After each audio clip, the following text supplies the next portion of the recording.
Notre rôle maintenant, c'est détecter notre lumière et en profiter au maximum. Et quand on a un plaisir ou un désir, la porte s'ouvre encore plus. Vous comprenez, c'est quoi la lumière? Lumière, amour.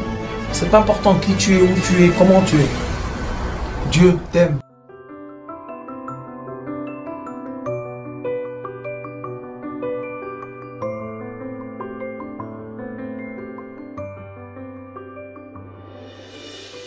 Les sages nous ont dit que quand on prépare notre conscience, on prépare la conscience avant la fête, Baruch Hashem, cette préparation nous permet de s'introduire dans la nuit de la fête ou dans le jour de fête avec beaucoup plus de bonne intention. Et il est écrit dans la Torah orale, Mishnah, Kiven libo yatsa, imlo kiven libo lo yatsa. Cela veut dire qu'il y a un exemple écrit qui dit que nous avons, par exemple, pour Rosh Hashanah, l'obligation d'entendre le shofar, le souffle qui sort de la corne d'un bélier ou d'un animal pur, sauf la corne d'une vache. Et il est écrit que deux amis étaient derrière une synagogue. Et maintenant, ils ont entendu le son du shofar, qui est un commandement positif qu'on peut acquérir, chacun de nous, juste entendre. Il y en a un qui a entendu et a voulu entendre, et l'autre a entendu le son, mais il ne voulait pas l'entendre. Ça n'intéressait pas. Vous savez ce qu'il écrit? Celui qui a entendu et a voulu l'entendre aura le mérite de cette mitzvah, de cette action positive, et celui qui a entendu un son, mais ne voulait pas l'entendre, bonjour madame Asaya, celui qui a entendu mais ne voulait pas l'entendre, qu'il a ignoré dans sa tête, dans son cœur, comme si qu'il n'a rien entendu. Et on a la même chose avec l'écoute de la Megillah de Esther. Cela veut dire, et il y a un grand débat dans le Talmud entre deux grandes écoles talmudistes, une c'est Beth Hillel et une c'est Beth Shammai, très très grandes écoles de très grands sages. Et ils ont eu un débat pendant des années. Quel était le débat? Est-ce que quand on fait une action, on doit avoir aussi la compréhension et l'intention de ce qu'on fait, ou bien on ne doit pas? En hébreu, Haïm mitzvot tzrichot kavana ou einan tzrichot kavana. Est-ce qu'on doit avoir l'intention des choses ou pas? Leur réponse, après 5 ans de débat, quand je parle de 5 ans de débat, ce sont les plus grandes écoles de sages qu'il y avait à l'époque. Leur conclusion était Mutav me'at bekavana me'arbot belo kavana. Mieux est d'accomplir peu d'actions positives avec l'intention, avec la compréhension, que d'accomplir beaucoup d'actions sans intention. Pourquoi? Parce que les sages nous expliquent que l'intention de l'être humain, la compréhension, l'étude qu'il fait avant d'accomplir la volonté divine, c'est comme l'âme dans un corps. Notre intention est invisible. Ça ne se voit pas. C'est quelque chose qui ne se mesure pas. Mais comme l'âme est invisible dans le corps, mais c'est elle qui fait vivre le corps, parce que sans âme, on sait très bien qu'on n'est pas vivant. La même chose avec nos actions positives ou nos actions négatives. Si nous avons la bonne intention, avec la grâce de Dieu, on met de l'âme dans notre action. Et comme ça, on pourra rentrer dans la fête avec la bonne annulation, avec le corps pur. Et bien sûr, quand on a le corps pur, le cœur pur, on peut recevoir, Baruch Hashem, la lumière de Dieu. Nous avons beaucoup d'extraits dans la Haggadah, comme on en a parlé la semaine dernière, des 4 fils, mais vous savez que notre chère Torah, elle nous donne des indices, elle nous donne des instructions vitales. Et une des choses que la Torah fait pour que les gens, malheureusement, ceux qui ne veulent pas comprendre ou ceux qui n'arrivent pas à comprendre, pour qu'ils ne soient pas jugés de façon négative, la Torah parle beaucoup, pas de façon directe. Elle dit des choses, si tu as compris, c'est bien. Si tu n'as pas compris, c'est bien aussi. La Torah ne cherche pas que Dieu nous en préserve comme les gens ont eu cette mauvaise éducation, que Dieu cherche toute la journée à punir les gens. Ce n'est pas du tout le cas. Qu'est-ce qu'elle dit la Torah? Je vais vous donner des allusions.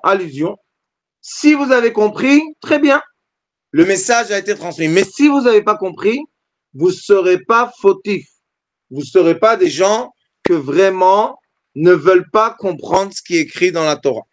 Et en vrai, c'est sûr et certain que quand on commence à étudier comment, parce qu'il y a des règles, comment déchiffrer les allusions, on dévoile un monde entier magnifique et un monde qui nous donne la possibilité de s'approcher du Créateur avec notre cœur, avec nos sentiments. Il est écrit comme ça. Vaïred Mitzrayim, le Yaakov, le patriarche Jacob, est descendu en Égypte. Annonce Alpi Adibour, cela veut dire que lui-même ne voulait pas quitter la terre d'Israël. Mais il a été obligé, il a été ordonné et obligé de quitter. Donc il est descendu.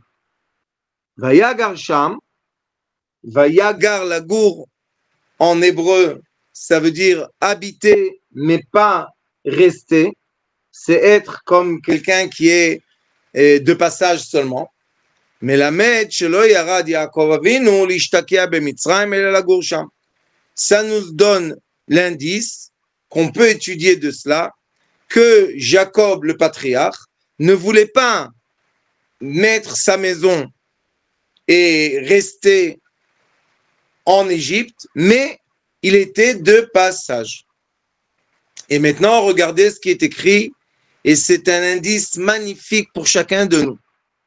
Chez Nehemar, il est écrit Vayomro el Paro, les enfants de Jacob, quand ils ont rencontré le roi Pharaon, qu'est-ce qu'ils lui ont dit? Vayomro el Paro, ils ont dit à Pharaon, Lagour ba'aretz banu, on est venu être seulement de passage sur cette terre. Parce que la terre qui nous appartient, avec l'aide de Dieu, c'est la terre divine, la terre de Israël. Pas Israël d'aujourd'hui, mais la terre qui sera donnée par le Messie, Bemera Beyamenu, Amen. La gourbe Haaretz Banu, on est venu juste d'être de passage. Écoutez maintenant qu'est-ce qu'ils disent. Ki en mir'el atson, dans cette terre qui s'appelle la terre de Canaan, il n'y avait pas assez de nourriture pour la bétail. Asher lavatecha, la bétail qui était à tes serviteurs. Qui kaved ara'av ba'aretz, parce que la famine est très très forte dans la terre de Canaan. Ve'ata, et maintenant, ishvuna avadecha be'eretz Goshen. On va s'installer provisoirement sur la terre, c'est une partie du nord d'Égypte, c'est une terre très très fortifiante, ça s'appelle la terre de Goshen. C'est pas dans le désert de Sinaï, mais c'est une terre qui est au nord de l'Égypte. Ça, ce que je viens de vous dire, c'est la traduction verbale des choses. Et maintenant, on va chercher l'indice. Qu'est-ce que ça veut nous dire? Il est écrit comme ça. Vayomru el Paro. On a dit à Pharaon, Lagour ba'aretz banu. On est venu habiter seulement la terre d'Égypte. On n'est pas venu être là éternellement. On n'est pas venu créer ici notre vie. On est venu d'être de passage. Pourquoi? Parce que la bétail n'a pas assez de nourriture dans la terre de Canaan. Je fais un point et j'ouvre une parenthèse. Il faut comprendre que la terre, pas les gouvernements, mais la terre de Eretz Israël, il est écrit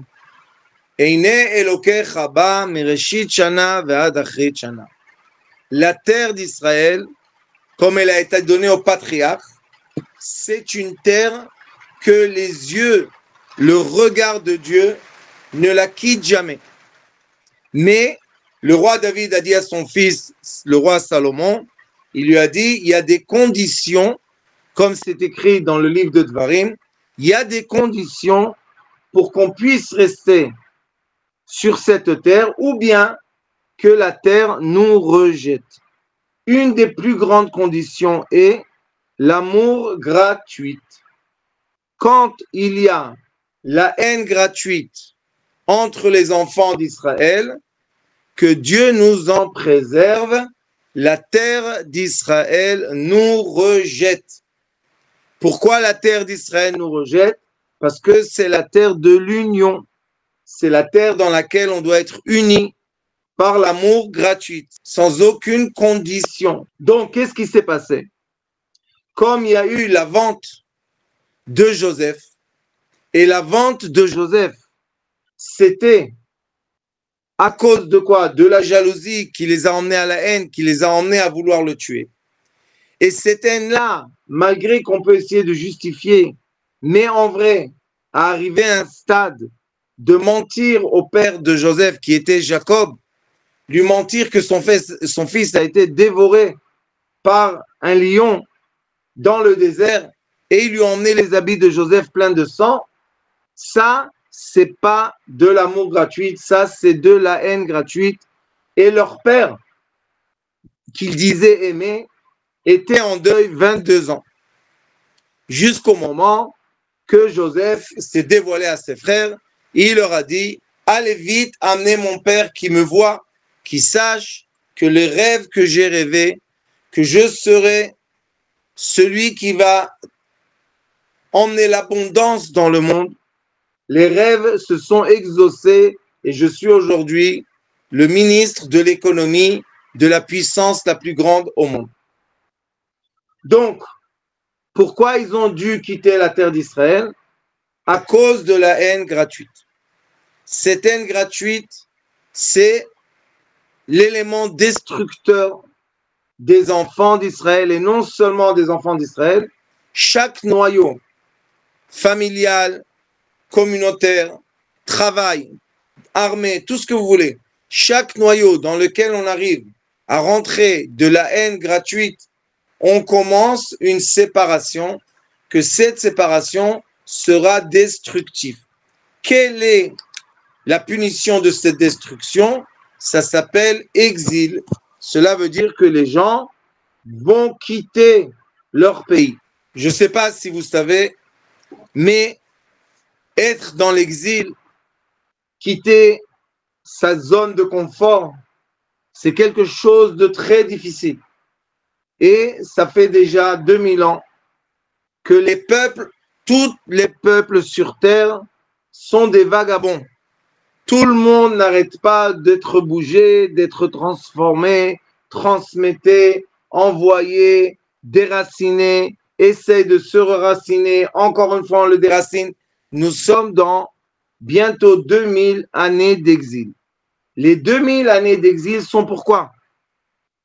Quelle est la raison pour laquelle le monde entier, pas seulement le peuple d'Israël, mais le monde entier n'arrive pas à se raciner comme il faut? Parce que malheureusement, on cultive la haine gratuite et on ne cultive pas l'amour gratuit. On cultive le jugement de son prochain et on ne cultive pas l'acceptation de son prochain et du différent.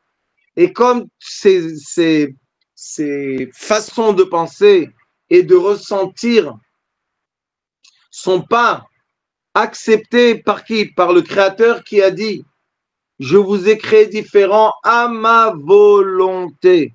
J'ai besoin de tous les outils dans la caisse d'outils. » Dès que vous allez commencer à me voler des outils de la caisse d'outils, vous n'allez pas capable de réparer vos voitures, vos maisons, les endroits que vous en avez besoin. Sachez ça. Chaque être humain sur Terre est un outil dans une grande caisse de la création.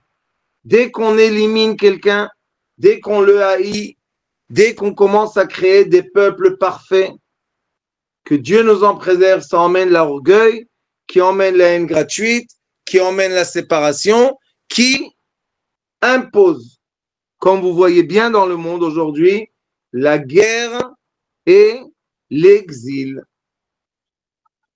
Donc, qu'est-ce qu'ils lui ont dit les enfants de Jacob à Pharaon? Regardez ce qu'ils lui ont dit.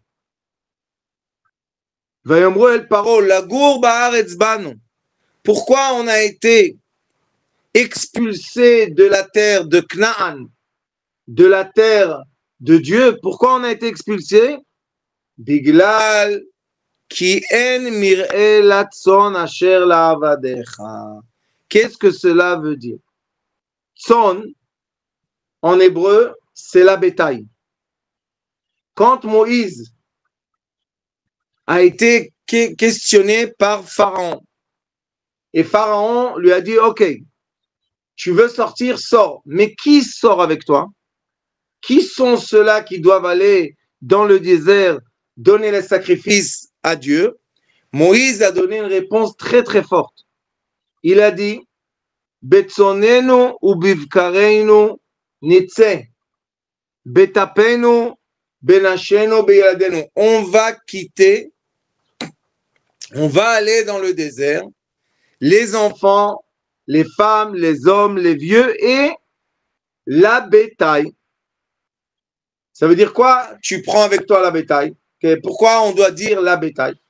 Parce que il faut étudier l'araméen. Dans l'araméen, quand on veut dire bétail, on dit be'irin. Le mot est be'irin. Et be'irin en hébreu, quand on retourne de l'araméen au langage sacré, qu'est-ce que c'est be'irin? Il est écrit Ish ba'ar lo yeda, ursi lo yavin et zot. Ça veut dire que be'irin, ce sont les ignorants. Alors, qu'est-ce qu'il dit ici? On est arrivé à un stade, écoutez bien, c'est tellement important, que la haine gratuite entre nous a créé la séparation, qui a créé l'ignorance. Nous sommes exactement, encore une fois, dans le même tourbillon de l'humanité. La haine gratuite, les différences, on déteste les autres, le racisme dans toutes ses formes et ses sortes de racisme, essaye de créer des sociétés homogènes, mais les sociétés homogènes, ce sont des sociétés qui n'ont pas le droit de penser seuls, les individus s'effacent. Donc, on augmente l'ignorance. Et quand on augmente l'ignorance, on augmente la haine, la peur, la crainte et, kamouvan, évidemment, la guerre et la mort des gens. Alors, qu'est-ce qu'ils ont dit, les frères de Joseph à Pharaon?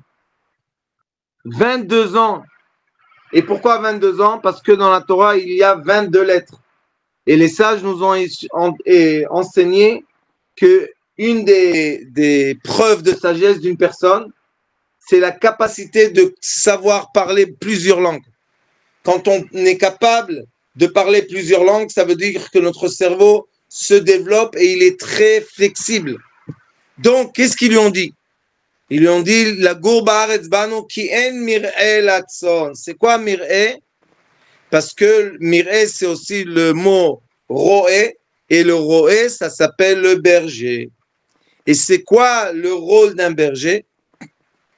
C'est de prendre le groupe entier de la bétail, les créer dans une union de groupe et les emmener, Baruch Hashem, à la nourriture, à la boisson et dans des endroits qui peuvent dormir la nuit, sains et saufs. Ça, c'est le berger. Mais dès que dans une population, on va mettre la haine gratuite, le berger, même s'il veut, il ne peut pas les unir. Et comme il ne peut pas les unir, que Dieu nous en préserve, une grande partie de la bétail ne trouvera ni manger, ni boire et ni sécurité. Et vous pouvez le voir vraiment de nos jours, c'est vraiment affiché sur le mur. Regardez dans tous les endroits dans le monde où il y a des guerres, la population est divisée. Une partie de la population veut juste vivre et une partie de la population fait des choses extravagantes, des choses qui ne sont pas bien pour la population. Mais ils s'en foutent parce que de l'autre côté, ils ramassent plein d'argent et ils deviennent riches et les autres sont en train de mourir de pauvreté. Donc ils lui ont dit, En mir'el atzon, notre bétail, notre peuple, notre groupe, quand il était, écoutez bien ce que je vous dis, la terre d'Israël représente le cœur de l'humanité. Babylone représente la sagesse de l'humanité et l'Égypte représente l'intimité de l'humanité. Et c'est pour cela qu'il est écrit dans la Torah qu'on doit aimer Hachem, ve'ahavta et Hachem Elokecha, bechol levavcha. On doit arriver à unir, à devenir unis dans notre cœur pour aimer. Parce que tant que dans notre cœur, nous avons des tendances qui sont l'union et aussi des tendances qui sont la séparation, que Dieu nous en préserve, cette séparation crée de l'exil, crée la pauvreté, crée le déracinement, crée le déracinement et le mouvement des peuples sur la terre. Alors ils lui ont dit, Pharaon, tu dois savoir, on a échoué spirituellement. Ça veut dire quoi, on a échoué spirituellement? Malheureusement, le mauvais penchant a réussi de nous piéger et de mettre la haine entre nous. Et vous savez qu'il y a un sage qui s'appelle le Ra'avad, Rabbi Avraham ben David, un des commentateurs du livre très important Sefer Yetzira.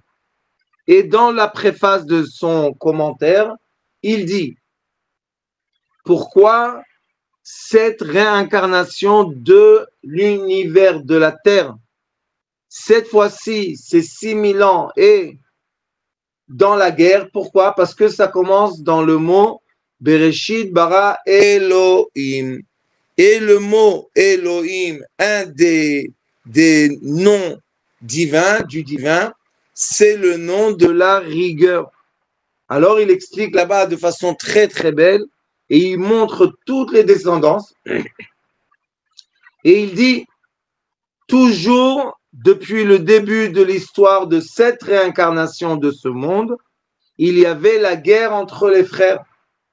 Comment il y a eu la guerre entre les frères? Sachez que ça a toujours commencé par la jalousie. Comment? Le serpent était jaloux de Ève, alors il a tenté Ève et il a fait ce qu'il a fait avec elle. Après, Caïn était jaloux de la jumelle de Abel, parce que lui, il est né avec une jumelle et son frère est né avec deux. Donc la jalousie l'a emmené à tuer son frère. Et ainsi de suite, vous allez voir, tous les frères, entre eux, il y a une jalousie. La jalousie les emmène à avoir la haine gratuite jusqu'à être capable de vouloir tuer, que Dieu nous en préserve. Alors ils lui ont dit, les enfants de Jacob, ils ont dit à Pharaon,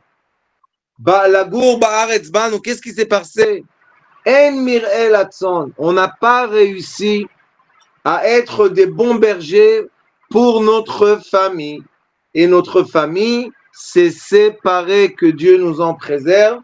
Et il y a entre eux de la haine. Moi-même, je suis je sais pas ce que je dois dire, peut-être avouer que même dans notre famille, propre famille, malgré qu'on a tout essayé, on n'a pas réussi à tenir l'union. Que Dieu nous en préserve. Et c'est une chose qui est de très grande douleur. Quand un berger, quand un père, quand un chef d'État, quand un chef d'entreprise voit que tout se détruit, pas pour des raisons logiques et pas pour des raisons valables, mais juste pourquoi? Parce que malheureusement, le troupeau n'arrive pas d'être uni. Le berger n'a pas assez de possibilités, de sagesse, de tout ce que vous voulez, de unir son troupeau. Et quand le troupeau n'est pas uni, je vous ai dit, ça emmène des grands malheurs dans les familles, dans les communautés, dans les peuples, où vous voulez. Et c'est pour cela que la réponse de la nuit de Pessah est quoi? On vous dit dans le début de la Haggadah, Keneged arba'a banim dibra Torah. La Torah s'adresse aux 4 caractères des êtres humains. Les savants, les méchants, les parfaits et ceux qui sont dans l'annulation. Et qu'est-ce qu'elle dit la Torah? Tous autour de la table. Si la nuit de Pessah, il manque un des fils autour de la table, ce n'est pas la nuit de Pessah. Et sachez aussi que dans votre cerveau, chacun de nous et chacun de vous, nous avons ces 4 caractères. Des fois, on a l'orgueil du savoir. Des fois, on a l'orgueil parce qu'on a l'audace d'être méchant. Des fois, on veut le parfait, donc on juge les autres. Et des fois, on accepte d'accepter et on est dans l'annulation.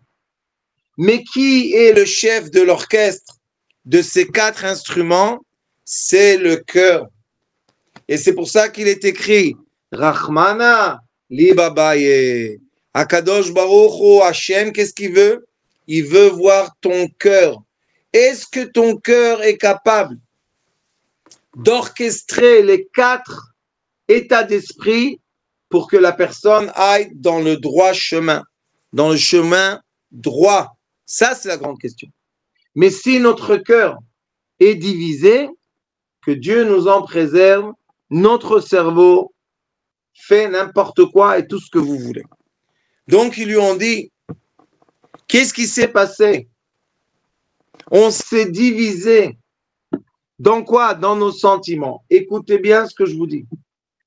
Une des raisons de l'exil, une des raisons pour lesquelles les gens se déracinent de leur zone de confort et vont se retrouver dans une autre zone de confort, vous savez pourquoi? Parce que quand on se retrouve étranger dans un autre endroit, la première des choses qu'une personne fait, c'est s'occuper des besoins de son troupeau, les besoins de ses enfants, les besoins de sa famille, les besoins de sa communauté.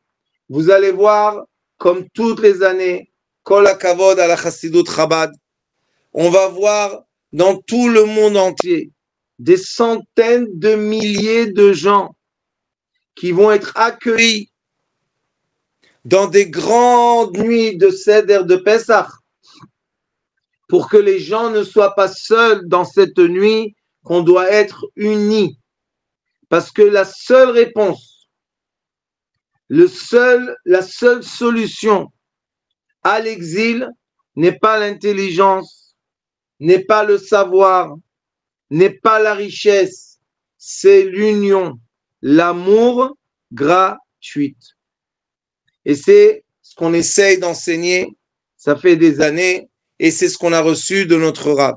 Mais vous voyez que même que c'est l'enseignement principal de notre famille, de notre communauté, malgré cela, comme nous sommes encore dans l'exil, le vent de la séparation, le vent de l'orgueil, le vent de la haine gratuite arrive à s'introduire comme un courant d'air et malheureusement détruire des très très belles choses, des très belles familles, des très belles communautés, des très belles sociétés, des choses qui réussissaient tellement bien.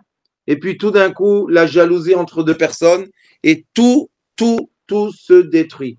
Donc cette nuit, la chose qu'on doit savoir, c'est que la raison pour laquelle on est encore dans l'exil, c'est parce qu'on n'a pas été travaillé d'être humble, accepter les gens tels qu'ils sont. Et Dieu nous demande une chose, aime ton prochain. Il t'a pas demandé de le comprendre, il t'a pas demandé de le justifier, il t'a pas demandé rien du tout, une chose.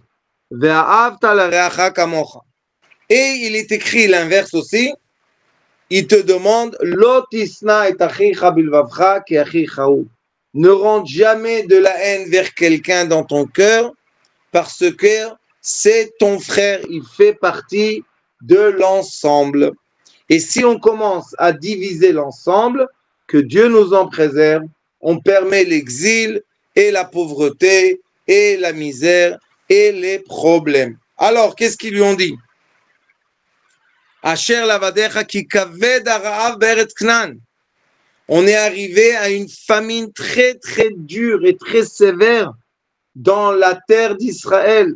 Et pourquoi la terre d'Israël s'appelle Eretz Knaan? Parce qu'en hébreu, Knaan, c'est la terre de la soumission. Cela veut dire que je me soumets et je baisse la tête, pas parce que je suis faible, au contraire, parce que je suis fort et parce que je comprends, écoutez bien ce que je vous dis, c'est tellement important, parce que je comprends que si je vais me battre pour des principes avec les gens qui m'entourent, je vais diviser l'union. Et quand je divise l'union, le Zohar Kadosh dit l'endroit naturel du mal, c'est dans la division. Sachez ça. Quand il y a des séparations, c'est l'endroit naturel du mal. Il rentre dans les fentes qu'on va créer sentimentalement. Et ces fentes-là, quand ils rentrent dedans, ils créent des barrières et des épaisseurs. Et ces barrières et ces épaisseurs créent la séparation et que Dieu nous en préserve. Donc, cette nuit de Pessah, un moment cosmique de délivrance magnifique grâce à la lumière de la couronne, la plus belle, plus grande lumière, vient sans force nous éclairer. Si on va être dans l'union, si on va être dans l'amour, si on va être dans l'acceptation, si on va être dans la soumission, alors Baruch Hashem, on va profiter de cette lumière. Mais si on va être dans le jugement, si on va être dans la colère, si on va être sur les principes, si on va malheureusement être dans la division, que Dieu nous en préserve. À la place de la grande lumière, on va avoir une très grande obscurité qui va nous accompagner pendant tous ces 12 mois jusqu'à l'année prochaine, retrouver la nuit de Pessah. Et comme le Créateur est de miséricorde infinie, il dit, peut-être cette nuit-là, vous n'avez pas réussi, mais maintenant je vais vous donner 49 jours de préparation de votre comportement, qui sont les jours du Homer. On a 49 jours. Et après 49 jours que vous allez travailler tous les jours un comportement, vous avez encore une chance, encore une occasion dans la fête de Shavuot qui est la fête de la Torah, vous avez une occasion de recevoir cette lumière. Mais vous devez faire le travail. Quel est le travail essentiel? Tu dois aimer ton prochain. Comme tu veux qu'on t'aime toi-même, tu dois aimer et accepter les autres. Mesdames, messieurs, ce n'est pas une philosophie, mais c'est un cheminement, c'est un mode de vie, c'est une application. Alors ils lui disent, on est arrivé à une sécheresse spirituelle affreuse qui a fait quoi? Qui a emmené une sécheresse matérielle. Sachez que quand malheureusement, dans le monde, vous voyez aujourd'hui très très bien les guerres qui se passent, si vous allez chercher après les vraies raisons des guerres, vous allez voir que ce sont des raisons spirituelles, non pas des raisons matérielles.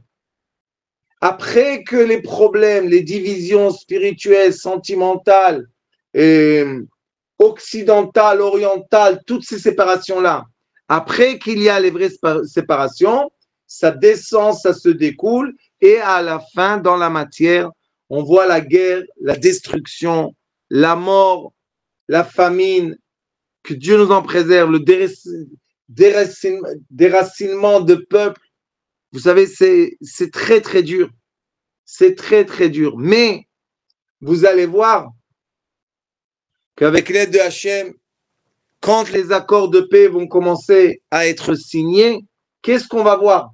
C'est quoi un accord de paix? C'est pas 1 million de soldats qui vont parler avec 1 million de soldats et ils vont se serrer la main. Pas du tout, du tout, du tout. Les chefs qui sont à la tête des États, des individus qui sont les bergers, acceptent, comme a fait Avram avec Lot, son neveu. Abraham avec Lot, son neveu, il lui a dit, les deux troupeaux n'arrivent pas à habiter ensemble. Les bergers se battent, alors on va se séparer. Mais avec la paix.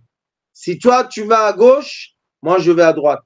Si toi, tu vas à droite, moi, je vais à gauche. Il n'y a pas de problème.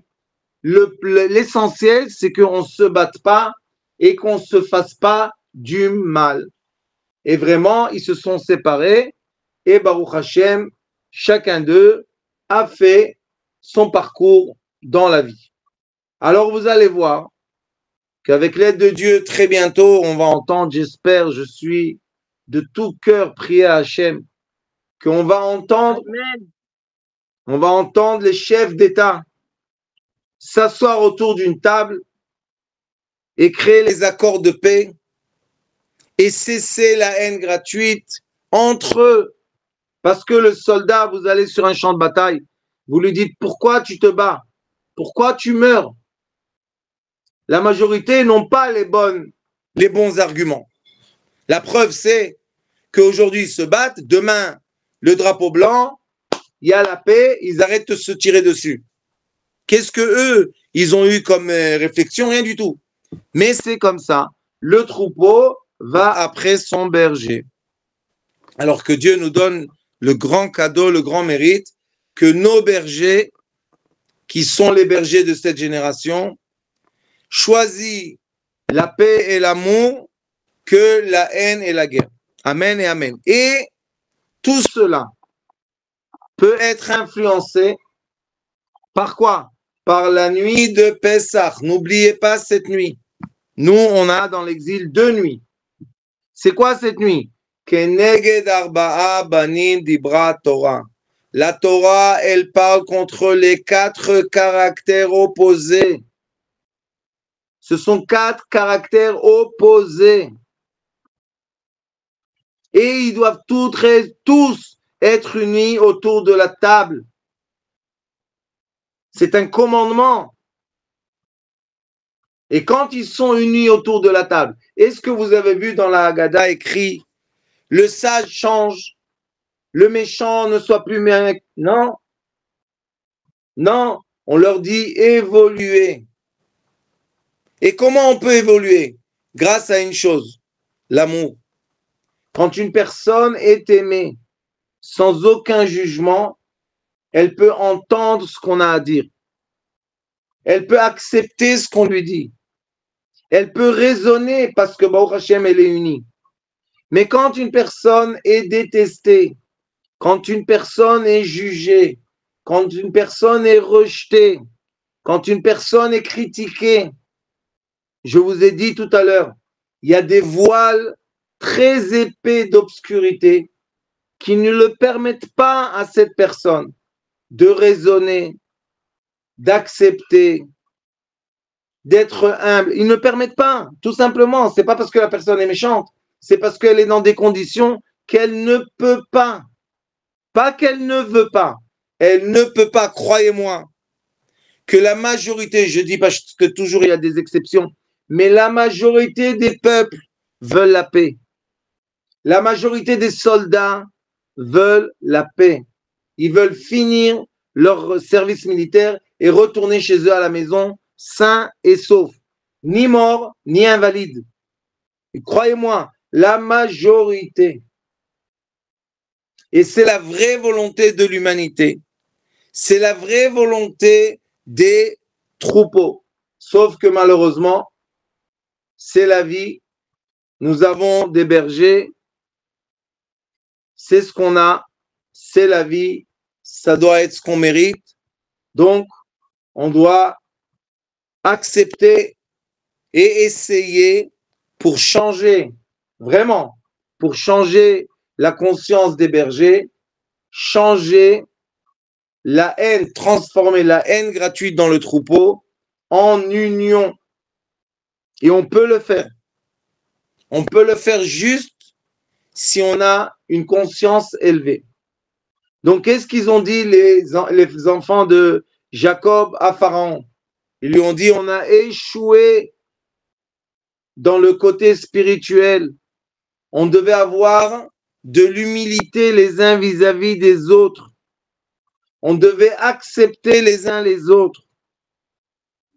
Et si on aurait fait ça, on serait unis, on n'aurait jamais quitté la Terre Sainte. Mais comme on n'a pas cultivé l'amour gratuit, mais on a permis la haine gratuite, le résultat est, écoutez bien, que la Terre Sainte nous a rejetés par la famine. Imaginez-vous. On a été rejetés par la famine. On a été rejetés parce qu'on ne pouvait pas tenir économiquement.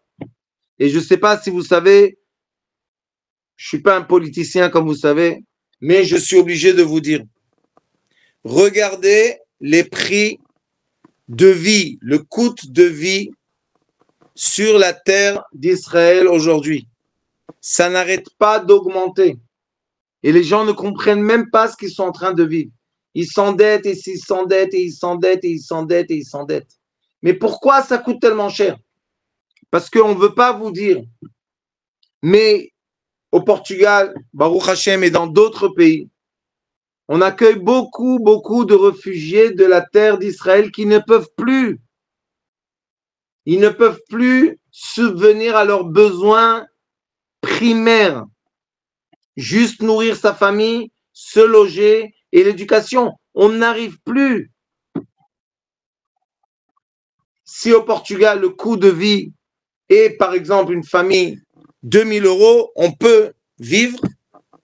En Israël, mes chers amis, 20 000, 30 000 shekels, qui représentent à peu près 5 000, 7 000 €. On ne peut pas vivre. Les gens s'endettent toute la journée. Ça veut dire quoi? Ça veut dire qu'il y a la famine cachée par les médias. Mais la vérité du peuple, allez dans la rue, allez dans les supermarchés, la vérité est que le peuple a faim parce qu'il ne peut pas acheter à manger. Alors qu'est-ce qu'il fait? Ou bien il vole, ou bien il demande la charité. Très désagréable pour un père et une mère qui ont 2 mains, 2 pieds et la volonté de travailler, qui travaillent 12 heures par jour, et ils ne sont pas capables de payer un loyer, les charges électricité, de l'eau, et n'en parlons pas la nourriture, et n'en parlons pas le téléphone, et n'en parlons pas les habits. Ça veut dire quoi? Que si on veut résoudre le problème matériel, on doit résoudre le problème sentimental, notre amour, notre union entre les frères. Et je répète encore une fois, ce sont des frères différents, opposés de caractère. Dieu ne dit pas ne fais l'union avec les gens qui sont comme toi, il n'y a rien à faire d'union, ils sont comme moi. L'homogène, non, l'hétérogène. Dieu veut voir que nous en bas, on est capable d'accepter son prochain malgré sa différence de nous. Et quand on l'accepte, et vous allez faire le Seder, vous allez faire la nuit de Pesach, avec l'acceptation et l'amour et l'accueil et la bienveillance des gens différents de vous de caractère, vous allez voir une année magnifique, pleine d'union, pleine d'amour, plein de shefa, plein d'abondance, plein. Et ça, c'est la vérité. Alors, je suis d'accord avec vous, on n'arrive pas toujours. Même moi, je n'ai pas réussi malheureusement dans mon propre petit noyau de ma famille. Qu'est-ce qu'on peut faire? Mais aussi, quand ces moments-là arrivent, il faut avoir l'acceptation et rester humble, ne pas augmenter les paroles inutiles qui servent à rien, qui séparent encore plus. Il faut se taire, il faut rien dire et il faut attendre que le temps guérit cette maladie affreuse de l'humanité qui s'appelle la haine gratuite. Avec l'aide de Hachem, au moins notre petite communauté, notre petite école, notre petit groupe d'élèves, Baruch Hachem, on est bien soudés les uns avec les autres, malgré qu'on est différents de culture et de peuple et de tout ce que vous voulez, et surtout de caractère, on est différents, mais Baruch Hachem, on est unis par l'amour gratuit et on est unis par les enseignements de notre cher maître Mordechai Ben Yosef Roland Zatzoukas, qui nous a enseigné, ne juge pas. Vous savez que la majorité de temps, je ne sais même pas le nom des gens, ni le prénom. Pourquoi? Parce que, et s'il s'appelle David, et s'il s'appelle Yitzhak, et s'il s'appelle Jacob, et alors? Qu'est-ce que ça veut dire? Ça ne veut rien dire. C'est pour ça qu'on essaye, c'est pas toujours facile, mais on essaye d'accepter, de comprendre que les autres raisonnent d'une façon différente que nous, ils ont eu une autre éducation que nous, ils ont eu une autre vie, un autre déroulement de la vie qui les a emmenés à être ceux qui sont aujourd'hui. Et Dieu ne nous demande pas de changer les gens, il nous demande de les aimer. Alors, nous avons cette nuit magnifique de Leil HaSeder, une nuit pleine de lumière d'union. Vous savez que la lumière du Keter, c'est une lumière dans laquelle l'union est totale. Ça veut dire quoi? Les sages de la Kabbalah nous disent, on ne peut pas distinguer les forces féminines et les forces masculines. On ne peut pas. C'est tout uni. Tout est uni. Et cette lumière d'union, Baruch Hashem, c'est lumière qui veut nous permettre d'évoluer chacun de nous. Je vous aime beaucoup. Avec tout mon cœur et tout ce que je peux. Et j'espère qu'avec l'aide de Dieu, on va agrandir cette année ce cycle magnifique des gens qui choisissent la conscience de l'union et s'éloignent de l'ignorance de la séparation. Bienvenue, on vous aime beaucoup. À très bientôt. Toda Rabba.